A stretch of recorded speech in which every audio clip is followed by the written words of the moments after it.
How do you explain to a population that has lived through bombs and airstrikes, that has been forced to flee multiple times, and seen children die of the cold, that now there is another potential killer, an invisible enemy, and that their best line of defense is self-isolation or social distancing and hand-washing? Fatima doesn't even have running water when she has water at all. The tanker didn't arrive yesterday, so look, this is all we have left. It's nearly empty, she says. Soap is expensive. She washes the kids' hands as much as she can with the little they have. She can't go to the store and stock up. Like all other displaced and living like this, she relies on food distribution. Fear has a different flavor in opposition-held Syria than for most of the rest of the world. We fled from the bombing, from the shelling, everything. And what now? Are we going to be afraid of this? Fatima asks. And that's part of the problem. This is a population already resigned to death. But really, what can they do? Even before COVID-19, illness and disease ran rampant through the camps and the displaced communities, crammed into any space they can find. There is an effort to try to sanitize some areas, but the resources aren't there.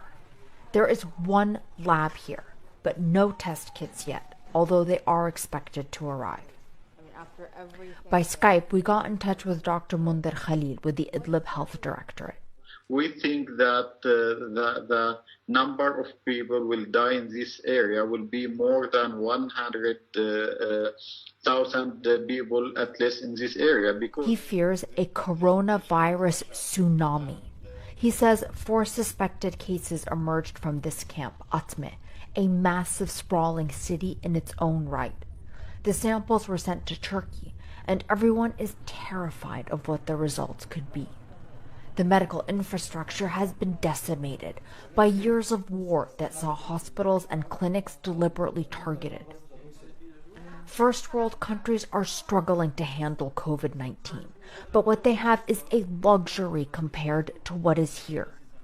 There are 600 doctors in Syria's last rebel-held enclave, less than 200 intensive care beds, and around just 100 ventilators, for a population of more than 4 million. After Corona, the suffering in this area will continue, and nobody actually do what they have to do to stop this catastrophe. For 9 years, the international community abandoned Syria to the ravages of war, with hospitals already overcrowded, doctors killed and forced to flee, aid slow to come. What is going to protect this population from the ravages of COVID-19? Arwa Damon, CNN, Istanbul.